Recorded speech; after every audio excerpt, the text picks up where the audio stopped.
Good afternoon, everyone. Thank you so much for staying on from this morning's event. I hope you found the event to be quite meaningful for you. It was obviously for us.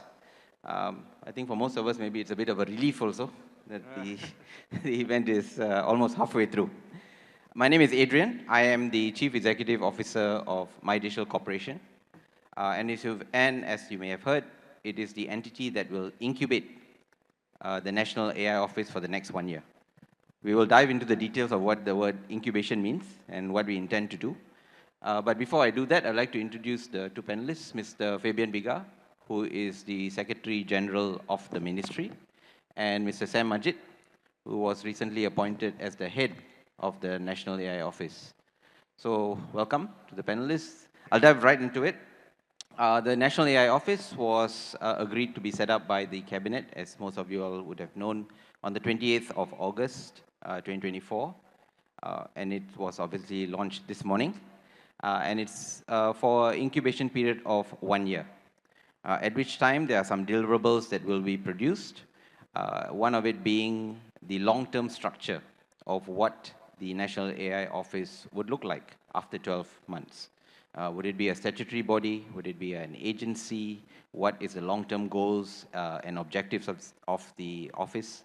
Would be defined in that period of 1 year. So that's the incubation period for 1 year, under which it will be under MyDIGITAL Corporation. So I'll just go directly into the questions that we have. We'll try to keep this for about 45 minutes because I know Mr. Fabian has to leave for Parliament, since Minister has to debate the bill, which is our data sharing bill, which is our third bill that we will be introducing this year. So the first question actually to Mr. Fabian, if you could articulate the need for the National AI Office and why the government decided to set it up as a central body. Okay, it's a long history actually, but way back in February, I think, of course, you know, AI has been around, and before the explosion of Gen AI, I mean, it was under the purview of Ministry of Science, okay? But then, of course, various agencies, you know, had some work to do with AI anyway, along the way. So these are disparate pieces. And then, again, another piece of history is in February, when the Prime Minister decided, okay, AI comes under the Ministry of Digital, because we already set up Ministry of Digital, hence, we will now transfer the authority to Ministry of Digital. So when we scanned the environment and said, okay, there are a lot of initiatives actually are ongoing. It's not new, right? There are different pieces of work, some under the Ministry of Science, Ministry of Higher Education, and so forth. So we thought that we need a central body to coordinate all these activities and to come up with a unified vision for the country. Unified vision and also a unified strategy and plan action. Otherwise, it will be a lot of voices. So hence, at that time, we already thought of, hey, let's set up an authority, right, called the National AI Office, but we didn't have a proper name at that time. If we put it in Bahasa Malaysia, it will sound very painful because Pejabat AI Negara is PAIN, pain. So it's not nice. So we decided, okay, maybe, you know, you'll figure out the name later. But the important thing is, how do we move forward? Because the current AI strategy, if you know, the National AI Roadmap only ends at 2025, the one that is produced by MOSTI.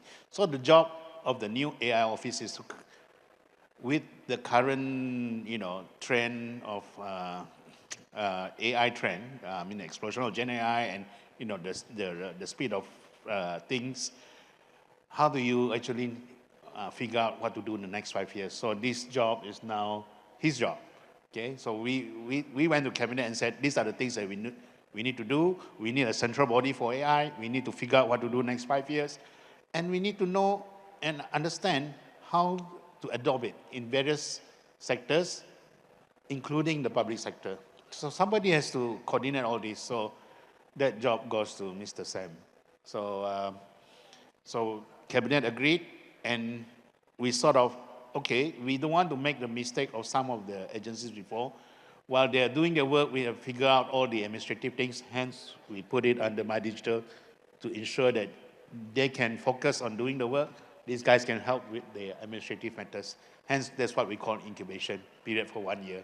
Give them some time to run and take the thing and run and figure out what to do next. Okay, that's my part. All right, thanks, Fabian. Maybe Sam, over to you. How would you see NAIO being a game changer for Malaysia? Thank you, Adrian, and good afternoon to all of you. So I suppose you've been hearing a lot about what National AI Office should be doing, and I suppose the standard answer has always been that, okay, let's get Sam to fix it. Sam will fix it. So I'm here to try to fix the whole situation moving forward. It's a challenge, and I would say it's an opportunity for Malaysia to also standardize, have a level playing field. There's a lot of gaps that needs to be plugged in, and at the same time, National AI Office has this mandate to make sure that on the ASEAN level, Malaysia has a strong position on what AI can be. It's our own flavor that we want to push out there. But saying that, it should not stop any innovation. You should not stop any new development, but however, there is this need where all of us can use National AI Office as a focal point to make things move forward. So see as simply as the left hand of AI and the right hand of AI for Malaysia talks to each other. So I have the task of making sure that this next 12 months, we build the plane as we fly the plane. And I've been looking at a lot of new manpower, new talent, but also NAIO will be working together with all manners of organization, public sector, private sector, and looking into laws and regulations, existing ones. If we need to add on or supplement, as what YBhg has mentioned, it started off by looking at the Cybersecurity Act, and then now the tabling of the Data Sharing Act, and that's all the foundational things that National AI Office will take up and then be used by, as a matter of fact, all of you on moving things, on moving AI forward. Okay, thanks, Sam. So I think, in summary, maybe if I could just state this, that the intent of the National AI Office really is to consolidate all the current activities that we have across agencies, across ministries, to set the long-term target, 2026 to 20 target, which is one of the deliverables of the National AI Office, but also to set the policies in place moving forward, right? So that's summarized in the illustration behind me as well. Okay. So moving on, maybe Sam, if you can take this one. If you can highlight the key areas that Minister has been talking about with regards to the National AI Office, specifically around policy, innovation, safety and governance, as being the key pillars of what the office is going to be looking at, apart from collaboration and AI investment. So I think those are the 5 things that Minister has been talking about. So if you could just take us through what your thoughts are with regards to each of those areas, and then maybe I'll hand it over to Fabian for his thoughts. Yeah, so those 5 key areas that was highlighted basically distills down to 7 main deliverables that NAIO will be doing in the first 12 months. And I'm very glad that our Prime Minister also talks about values and ethics, because that's actually one of them. The AI code of ethics for the country, or even perhaps for various sectors that needs to happen. But it's not just that. It is also about data that needs to be made available for some AI use cases, or perhaps AI implementation, either public sector or commercial sector. But that also goes into an impact study, meaning that we should be able to understand how is Malaysia being impacted by AI, whether it's on a government or on a national level. An AI report that will then, we can then understand where Malaysia is with regards to our neighboring countries, and where should we go in terms of the next steps in pushing AI. All this then goes into some sort of a safeguard or safety network in terms of the regulatory framework for AI adoption, and also dovetailing into ASEAN in terms of the ASEAN safety network, then to safeguard how AI could be better used with guardrails, as we have many more new technologies that come into the pipeline. And I think you have seen Sora, for example, that got launched a few days ago, and the Gen AI video capabilities that's already out there. So there needs to be certain safeguards, especially to echo PMX values of Malaysian values, Malaysian style. How do we protect that? And not to mention that in some areas, in some sectors, it needs to be accelerated. AI should be there already, but it's not in some sectors. How do we put it in there together, NAIO and stakeholders, either public sector or commercial, and we make it happen? Yeah. I'll just focus on, I think, two key things. First is talent. Talent in terms of training and also general awareness.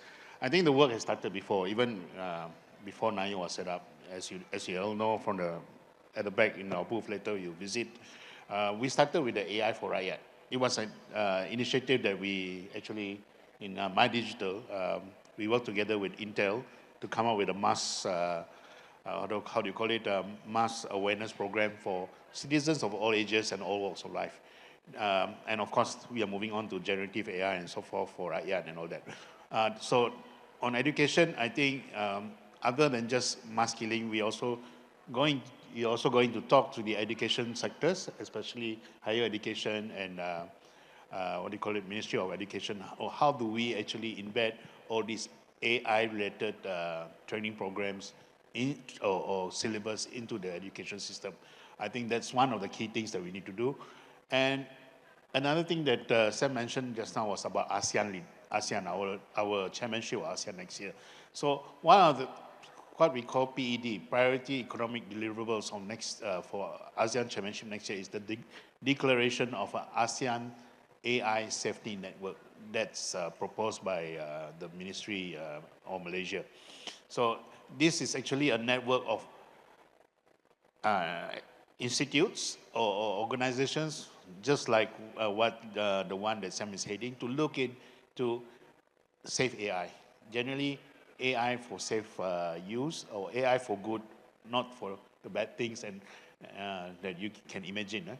So comparing standards, sharing standards, benchmarking against each other. This is something that we want to do across ASEAN. And we want to take the opportunity of our chairmanship next year to take a leadership position in this. Thank you. Thanks, Fabian.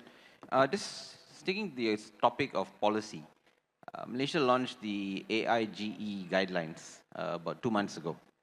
And I think we are and ASEAN is in the process of updating its guidelines come February. So maybe Sam, if you could just take us through your thoughts, given that you've done some work on the AI guidelines and ethics portion while you were in MCMC for the telco industry. How do you see this being operationalized? Because to many, I think this is it is very high level. It is voluntary guidelines and guardrails that are put in place. That how do you see the National AI Office actually working on it to actually operationalizing it? Yeah, so in some sectors, there is that desperate need for code of ethics. So like Adrian was mentioning, my experience a few months ago was to set up the AI code of ethics for the telecoms industry under MCMC. So we saw that as important when the licensees themselves started to ask the regulator or the government, can I use AI for my AI DJ, which it was already out there in the public domain. So at that time, the sector of telecoms didn't have any response to practitioners who wanted to use AI, particularly when it faces the public. So it's very evident that in some sectors, without code of ethics, the implementation becomes a bit loose. It's not standardized. I suppose the rights of consumers and citizens were not well understood, and technology providers also do not have any guidelines on the use of AI in some areas of Malaysia or even some sectors. So National AI Office should play a part in making sure that the most important sectors out there must have AI code of ethics. It may not be binding as a beginning. It should be something that is voluntary, but it helps the practitioners, technology partners, or even end users to know what are the guardrails that this AI is being used for. I mean, AI is fantastic. I think all of you know that it can save time, it can generate new content, but at the same time, there needs to be certain guidelines that say that to protect citizens' rights or to protect data protection, it should only be doing A, B, C, D. So there are certain sectors out there that NAIO will be working very closely to set up additional protection, such as the code of ethics for some sectors, but also maybe other sectors will be a little bit more behind, seeing how the impact is going to be. Whether it is enforceable or not, that would be along the way, as what Adrian and Fabian mentioned, where National AI Office in 12 months' time may have regulatory powers or commission powers, or may just be supporting other industries and other commissions in enforcing. Thanks, Sam. So I think we've covered the policy and safety aspects that we will be looking at as part of the National AI Office. If you could just spend some time maybe talking us through the innovation angle in terms of how do you see the National AI Office supporting innovation and applied AI? Yeah, so maybe I start off by highlighting that we are going to start with 4 main sectors of transportation, healthcare, public services, and agriculture. And some of it were already mentioned by YBM this morning. And why those were identified? Because that's where the key demand and supply is happening. But it doesn't stop there. So to satisfy those demand in those sectors, there is a need for NAIO to play a part as a platform. So private sector, like you guys, can connect to NAIO so that we can then build up a pipeline of what AI can be to satisfy demand and supply for these sectors. And saying that, as you know, AI is not just one thing. There's a whole lot of life cycle coming from hardware to chip to model to data to policy and even sometimes to end devices. So that whole value chain of AI will try to stabilize in terms of what's available out there. We can plug it in. What's not available, we may need to create. And even what's available out there, we may need to localize. We've heard things like large language model for Malaysia or for Bahasa Melayu. That's one example of it. And it doesn't stop there. So all these sectors will be satisfied by a lot of engagement, a lot of roundtables, and NAIO is at the center that you guys can come to, and will accelerate the adoption, not just in these 4 sectors, but continuously as batches of use cases in other sectors. Thanks, Sam. So I think, to summarize, we would say that NAIO will be developing policies, ensuring governance and safety, and promoting applied AI in innovation. Would that be a That would be a nice short word for it, yeah. Okay. I think sticking to the concept of innovation, I think this morning there were six partners who pledged and provided us with some details and info of how they will be supporting the National AI Office. What are your thoughts with regards to further collaborations and how the industry can support the National AI Office? Yeah, so it was really fantastic to see the 6 organizations committing in front of all of you. And that's a good start, but it doesn't stop there because we need those commitment into impact to happen. Once the impact happens, then we start to measure and how do we scale it up? How do we have more impact? And do we go back to the drawing board? Do we expand the landscape? National AI Office, we play that facilitation role. And therefore, the commitment that we see from the 6 today is not just from the 6. You will hear a lot more organizations out there that will commit to a lot more AI investment and engagement over the next 12 months. NAIO will be pushing out a lot more information, communication to all of you. And the reason why the communication is so important is we want to get your feedback as well. Where should the next area be? What sort of technology out there that NAIO should be aware of? Where should some push and pull in terms of demand and supply, or even some policies and regulation that you feel should also be put in place, not just what NAIO thinks about. Thanks. Fabian, if you have anything to add? I think since NAIO is part of our ministry, and the ministry has 7 agencies under it, one advantage for NAIO is to actually leverage on the work that the agencies have done. For example, in terms of international collaboration, prior to the establishment of NAIO, of course, Adrian, you know that's your agency. MyDIGITAL Corporation has some links to the World Economic Forum through the establishment of Center for 4IR. That's part of MyDIGITAL as well, So they are all in the same organization. The Center for 4IR actually has already made inroads in some discussions with international, or I would call sister networks. Okay, for example, the UAE Center for 4IR actually did approach us and said, look, let's have a collaboration in terms of looking at how do we build talent. Because in the UAE, they have this program called 1 million Arab coders. So we were looking into it and how do we actually replicate that in Malaysia. So we already have that discussion. And mind you, in the African region also, the Center for FOIR in Rwanda is actually quite active in promoting AI. So that's something that we're also looking at to collaborate with. In fact, Rwanda and UAE actually already signed an agreement. So we are also looking to follow up on that. So, and we are also part, of the AI governance, I can't remember the name, but it's AI Governance Forum. And MyDIGITAL represents Malaysia as one of the governments that support or are part of this forum that meets in San Francisco every year. So actually we are already there, and perhaps NAIO can follow on that work, now that we already have an established entity. So that's something that I think we have kind of set the path for you to grow.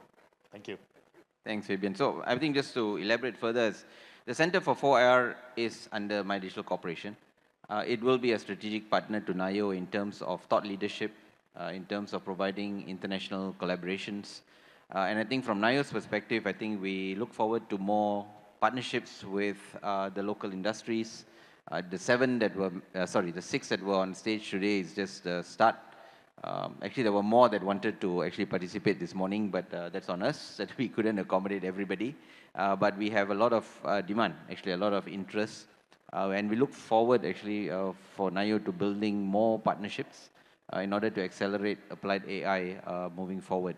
So I think, I think I'd like to just move on maybe to Sam, if you want to articulate your strategy and the 7 deliverables a bit more, so people understand what is it, the audience understands what is it we are going to be producing in the next year.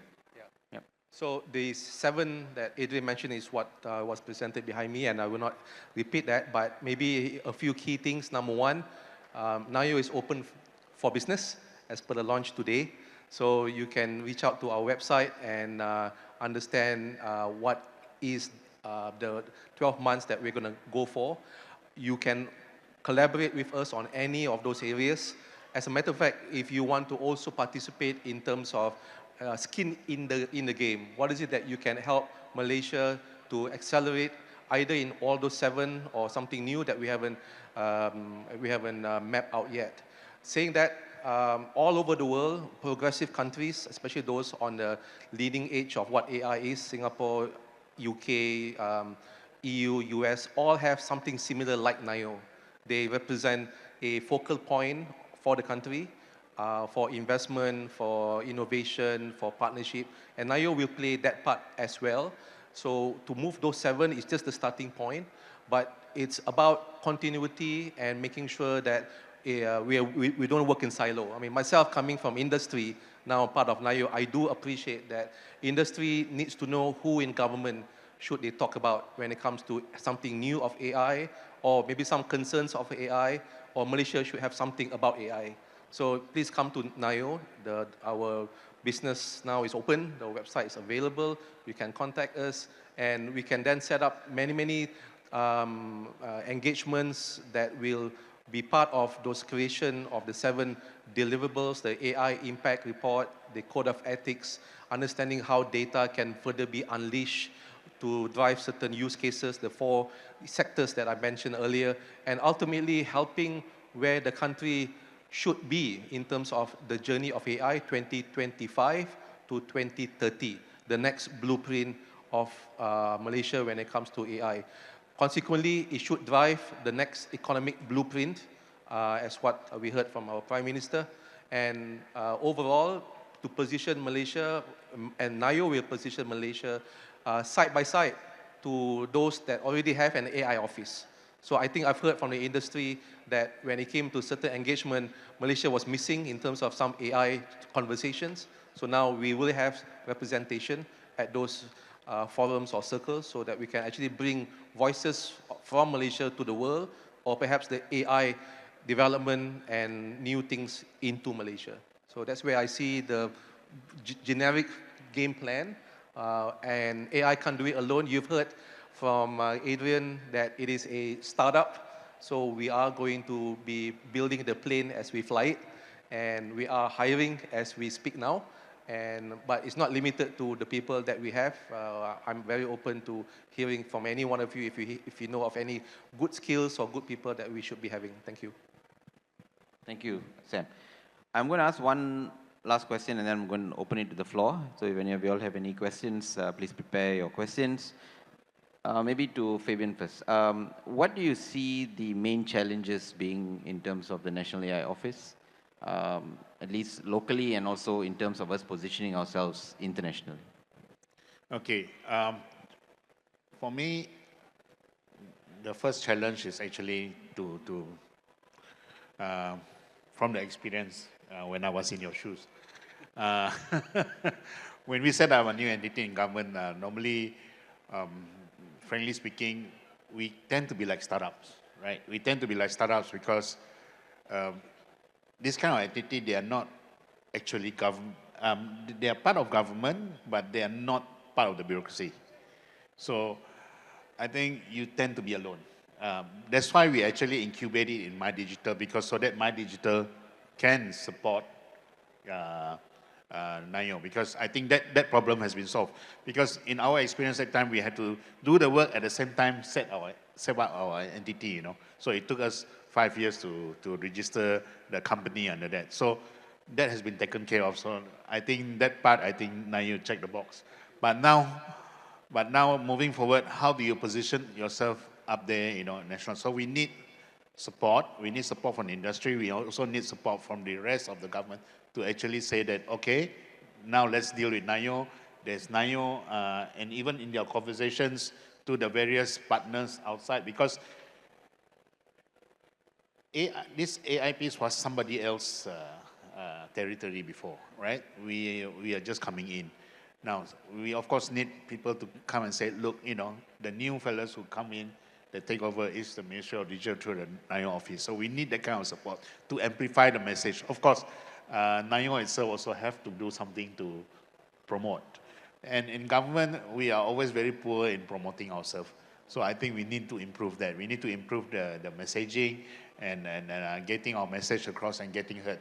But since a lot of, some of the foundation has been laid by MyDIGITAL, I think that is some of the problem. So for me, it's about promoting ourselves. One of the challenges in the public sector is always promotion and to bring about awareness of what we do. We do a lot of things in the public sector, but not many people know, because we are very poor promoters of ourselves. Thank you. Thanks, Fabian. Maybe Sam, if you have any thoughts on, you've been here for 2 weeks, so your early challenges and what you see, you foresee coming up in the next 12 months. Yeah, thank you. I joined NAIO since last Monday. My last job was the Saturday before. So I didn't have any holidays. I jumped straight into NAIO because of the challenge of shaping what AI can be for the country. But I don't think I don't think I'm alone in having that feeling. There's many of you out there that feel that maybe we can all work together to shape further. So, but working together and not telling others what we are doing is one thing. So to echo what Fabian was saying, communication or effective messaging, that's key. NAIO will have a very detailed and proactive plan to communicate out. Because otherwise people will say, yeah, the launch was done 12/12, 1 bulan selepas tu diam. So we don't want that to happen, because we want to constantly communicate. And as part of communication, it should be two-way communication. Number two, what I've seen in the last almost 2 weeks is that to make certain things happen in certain sectors can be challenging, especially when it comes to public sector itself. So this is where we kind of need a lot of champions to de-bottleneck where AI can be implemented. The pie is big enough for everybody to play, and even should be bigger if we play it well. So the economic benefit, so therefore it is about having the right people along the value chain, NAIO and your organization, your ministry, your department, jabatan, and etc., to understand that the way that we work today should really, really change, because AI is now at our fingertips. Whether you use it or not, it's about, yes, are you guided in how you use it? Do you have funding? Do you have guardrails? Do you know how, what sort of protection or governance or security your data and this technology all comes in? If we have all that, then I feel the bottleneck of implementing AI as quickly as possible, especially in public sector, can, I suppose, or I hope to be overcome. And maybe the third challenge I see is education, because it's not good enough people like us are in this room talking about AI. Sometimes AI is something similar to teaching a 5-year-old how to ride a bicycle. The earlier they ride a bicycle, the earlier they are familiar with falling, but also riding it well. So AI, in terms of NAIO's perspective, is riding a bicycle that has got an accelerator pedal and a braking pedal. And we all know, those that drive cars, you cannot survive without those two pedals. The accelerator pedal so that you can go fast, but to be safe, you need the braking pedal for you to navigate slowly. So that mantra, I hope we can then cascade down into areas of challenging implementation where AI is supposed to be there, but it's not there yet. Let's work together to make it happen. Thanks, Sam. I'll open it up to the floor. If anybody has any questions they'd like to ask, if you could raise your hands and we'll get some mics to you. Yep, there's a gentleman over there.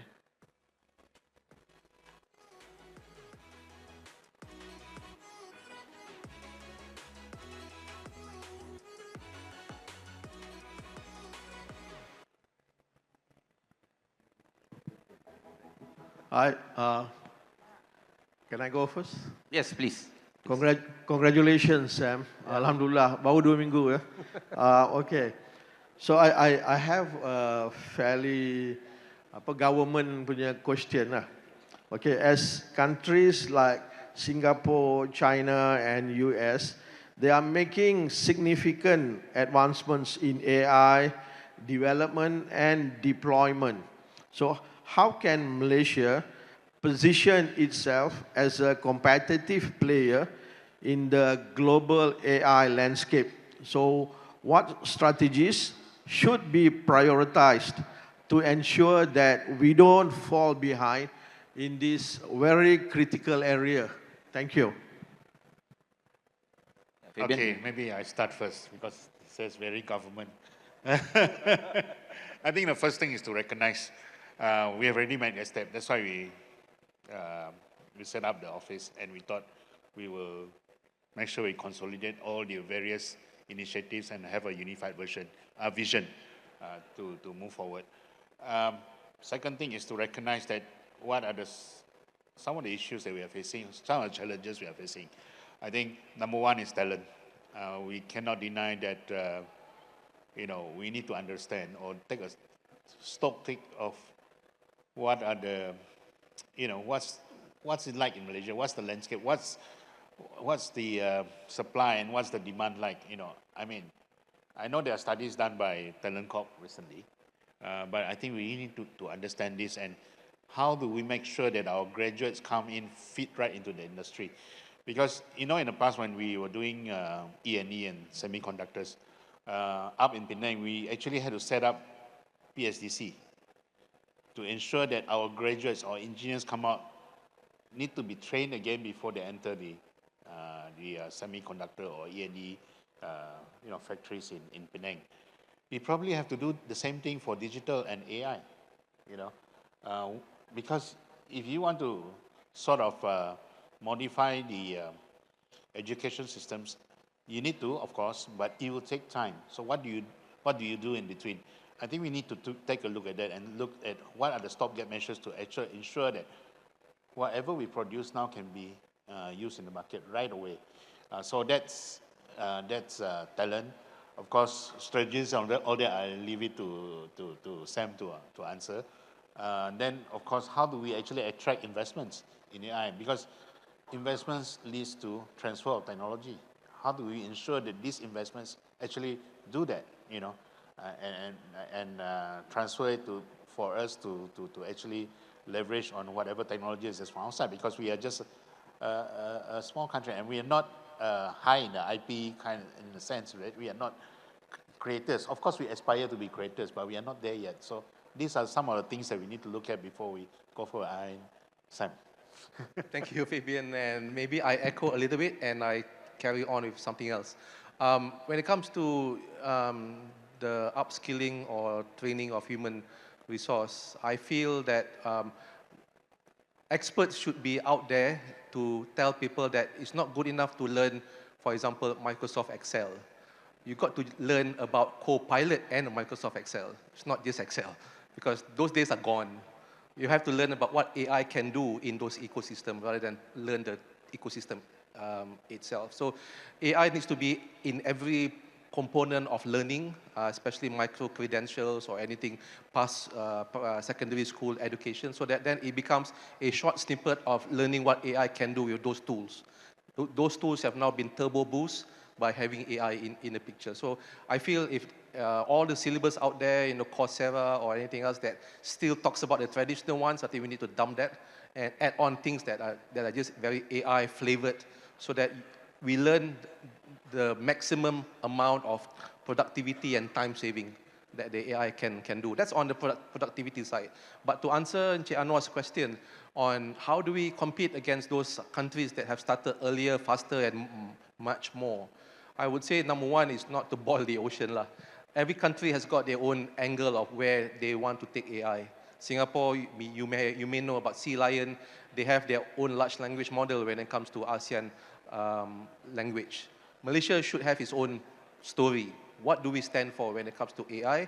And then we can then work backwards on the strategic areas and be very resource focused on where do we start along the value chain. And that's where we can differentiate ourselves.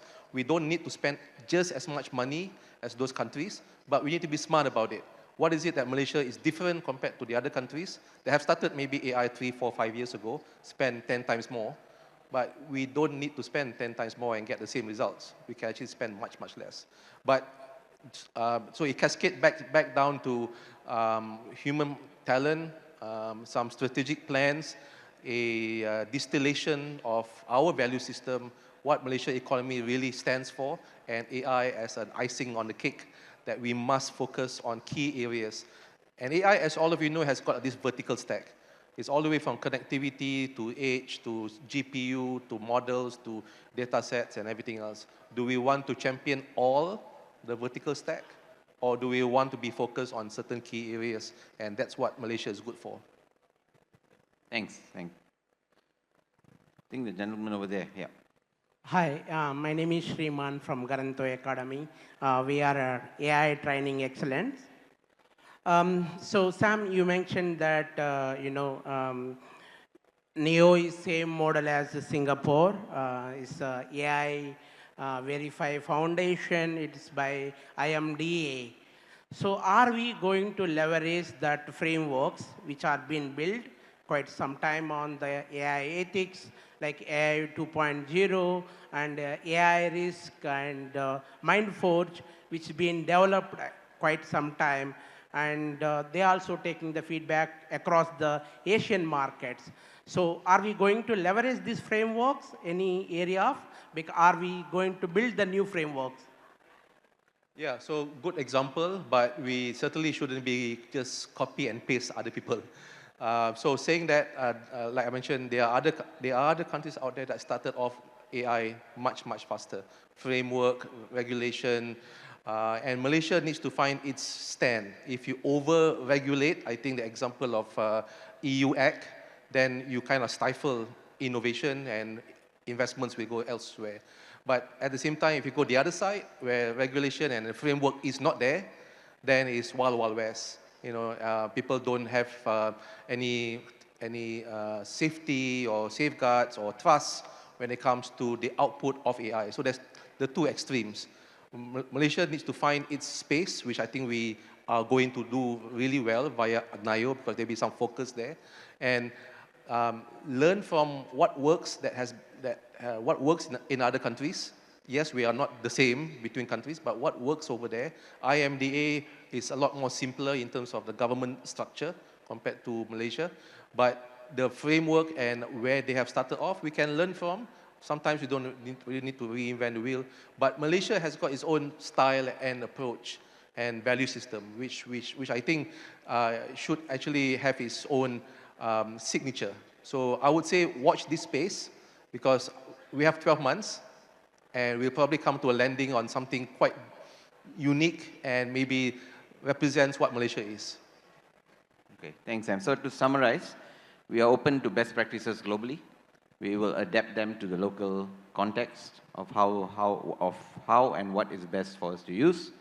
I think you alluded to earlier that we will focus in 4 areas, which is transportation, healthcare, agriculture, and public services for a start, as a way to actually accelerate applied AI in Malaysia, to actually create the use cases on which we can build upon, right? So I think that's kind of the approach that NAIO is going to take. So it's going to be a more practical approach in terms of solving real-world problems, real problems that Malaysians face, and that's, I think, maybe the flavor that the Malaysian AI office would take in order to resolve real-world problems and position ourselves globally, I guess. Is it? Thank you. Fair? Yep. Yeah. All right. Any other questions? Yep, the gentleman over there. Hi. Hello. Yes, please go ahead. Congratulations, Sam, for everything you achieved so far. It's just the beginning. It's going to be 12 very challenging months, as you mentioned. Can you hear me? My name is Simone. I'm an AI entrepreneur with over 10 years experience. We established our company in Malaysia. Then we expanded in the Silicon Valley, where we are listed between the 50 startups to observe for 2025. We are helping 2 million researchers globally using AI. I'm also a board member of the European Chamber of Commerce, representing 1,600 European companies with interest in Malaysia. So for us, AI is key. And my question in specific is, how will the National AI Office plan to work with the industry's leaders? And in specific, we read about an advisory forum.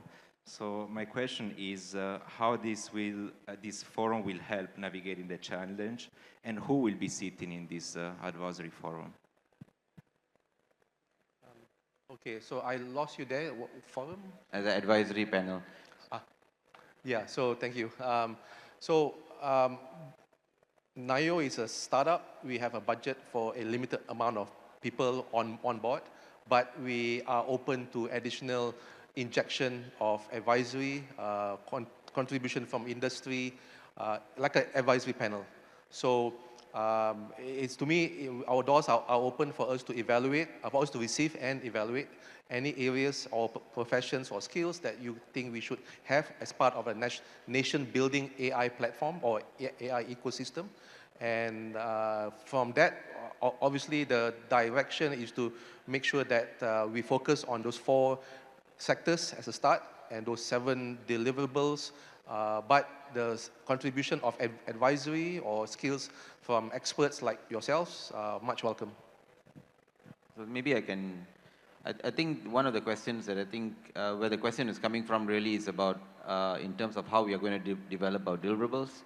And I think one of the things that Minister has alluded to over the last few months is for the office to ensure that we have sufficient public consultations for each and every deliverable. So those that are interested in particular areas or particular deliverables that we are going to be producing, the National AI Office through MyDIGITAL Corporation will be running public consultations. So all of you all are welcome to participate in those sessions, to give your input, so that the deliverables that are produced won't be produced just entirely by the National AI Office through MyDIGITAL Corporation. It's something that will be done together with the industry, with the academia, with the civil society, and whoever else is interested. Exactly. I was going to say that in January onwards, watch out for the call for consultation that NAIO will call out to engage or to call for any amount of participation to build up those 7 deliverables, and also maybe what we should be looking beyond that. Thanks. Okay, last question. Yes, sir. Again, congratulations to the NAIO team, Adrian, Fabian, and Sam. Welcome on board the national agenda. My 2 points basically is that in Malaysia, people, technology, processes. In the public sector, processes is a very, very bureaucratic, and AI actually doesn't it's not too friendly to processors. So there is going to be a big obstacle and how the NIO office is going to go across ministries. I was involved with IDA and IMDA much earlier. So one of the critical bottlenecks is is the NIO office, without the powers, you cannot go and change the processes which are in the public sector. The second point that I want is that we definitely lack professionals and expertise to handle the knowledge of AI at the industry level and also public sector level. Already today, I'm involved in smart cities. PBTs and councils do not have people with ability to accept even smart cities or digital cities, and now you're going to AI, you're going to 30,000 feet. This talent within public service is a very critical bottleneck. Thank you very much, and congrats again. Fabian, you take that. Yeah. Let me take the first part. Because you mentioned about, in my own words, I put it, mandate, and how do you get, the buy-in from the rest of the public sector, right? Okay, as I mentioned before, NAIO is a government-led agency. Of course, it's incubated under the MyDIGITAL Corporation for purpose that I've told you earlier, for the ease of formation and so that they can concentrate on job. But other than that, MyDIGITAL Corporation is part of Ministry of Digital, and it's also the secretariat to the National Digital Economy and Fire Council. That's chaired by the Prime Minister. So he has access through MyDIGITAL to the highest office in the country. And with the current PM, he actually changed the pace of this council. It used to meet, the original formation at the time, it used to meet every quarter. And sometimes, we can't get the time of the PM. But with the current PM, he's very disciplined about it. He actually speed up and say, I want to see you every 2 months. So there is that connection, and I think with that, NAIO will draw its powers because PM will give direction via the National Digital Economy and Fire Council, and that's how NAIO will draw its mandate. Okay, so once the decision is made in the Fire Council, is translated into a cabinet decision. Okay, so what do you call it? I'll just tell you the process, and again, as usual, you will finish off what I say. Yeah, Fabian gets the easy one. Thank you, Shah, for your question in terms of skills and manpower. And so NAIO shouldn't just stop at just doing projects or deliverable. I see that as we engage academia, we engage industry, we engage government sectors, we will start to see a mapping of skills. And this mapping of skills will fall in respective boxes of what AI is. And we can definitely see over time that there will be certain gaps. Too many, perhaps not enough people in some areas of AI, too many people in some areas of AI, but yet the big blueprint tells us that AI should be going over there. So there is this engagement that will happen over time, a natural process where we'll observe that the mapping of skills and people may be adequate or may be a bit off target, and we have to report that back as part of the bigger deliverable. And to echo Mr. Fabian's comment that NAIO is tasked to report back to the Met4IR PM chairs every 2 months. So if I'm late or my team is late, I'm very sure I'll be sweating, but I don't want to sweat alone because I'll be working with all of you, those that we really want to be on the bandwagon and help us to shape what Malaysia AI can be. Thanks. Thanks, Sam. I think just to your point, I think you asked about talent, right? So I think Mr. Sharma was on the stage just now, and it's a program that he runs with, ASB runs with MyDIGITAL Corporation, the Executive Leadership Development Program. So I think we've just finished 5 cohorts. It's a combination of public sector and private sector at leadership level to promote digital transformation. So to date, as of last week, the last graduation, there have been 205 graduates. We will accelerate the program to all CDOs next year it will become, I think, a requirement from KSN that all CDOs must go through this program. It'll be opened up to state level legislatures, whoever wants to participate, also opened up in the near future to PBTs. So we're trying to, I understand your point. It's about executive leadership, it's about digital transformation at that level. So the government from that perspective is now accelerating this program. This year we are 200, next year we want to get to 500. So hopefully that helps. The second point that the government also is looking at, again, under MyDIGITAL Corporation, is this thing called a digital citizen program. So this is not at the executive level, but it's for more of the working level to make sure that they understand digital technologies. And we are incorporating AI technologies into those training programs. To date, we have run it for Kementerian Economy, MOSTI, and for Kementerian Digital.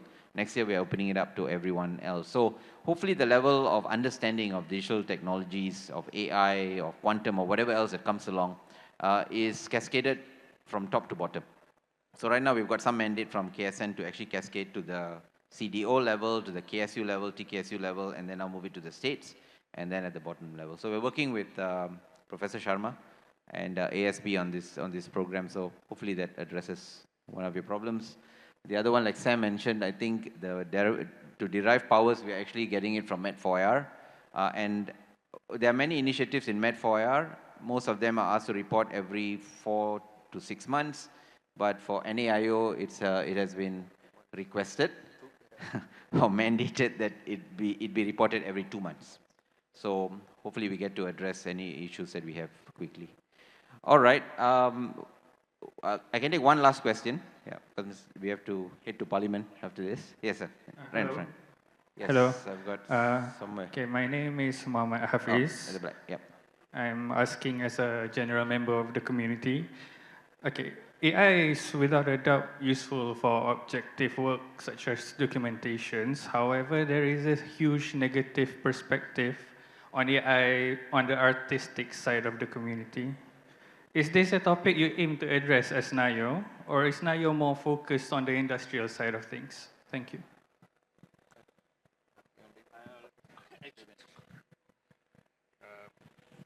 Okay. Let me answer first. I think on NAIO's part, I will let NAIO answer. Actually, just let me share something. 2 days ago, was it 2 days ago? The World Trade Organization, the Director General of the World Trade Organization actually visited the Prime Minister. So I was actually there right after the visit. Asked this question as well. I know where you are coming from because you are from the, you know, what do you call it, the arts community. You are concerned about intellectual property rights, aren't you?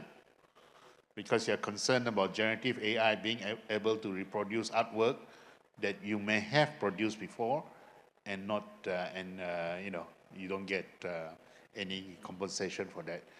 In fact, I asked that question, you know, because under the WTO, there's this agreement called TRIPS, Trade-Related Aspects for Intellectual Property Rights Agreement. And that actually looks at copyright, trademark, and patent, okay? And with the rise of generative AI, it becomes very tricky because what it does, it gets information from all over the World Wide Web and then reproduce something else. But in the process, they actually take some of your intellectual property, you know, content and all that. And I asked the question whether are we going to review the TRIPS agreement? The question is, we have not actually started. Okay, so I think this is the issue that needs to be highlighted from time to time. It's a real issue, I don't deny it, but I think the business community or the international community, I think is struggling with this, to be realistic about it. And I'm sure NAIO also will have this somewhere in your to-do list to say that, okay, we need to address this. But right now, the WTO has no answer. Probably in some jurisdiction, in some other countries, they have started work about this, but we will need to investigate. Over to you. Thank you, Fabian. So one of the activities NAIO will do is an AI impact study. And I'll make sure that we'll include the area of perhaps creativity or IP in that space, in that study, a component of it, so that we can understand what is the impact. Is it a small impact? Is it a big impact? Any economic issues or challenges? I think that's the first start. The second component is to also be inclusive in terms of the code of ethics that should be done for certain industry, or perhaps a national one that NAIO can champion, should also include certain provisions that will assist when the practitioner use tools that generate similar kind of content. So that's the second part, code of ethics. The third part is more of a long-term goal or long-term view, where it's about also safeguarding the ecosystem by having standards.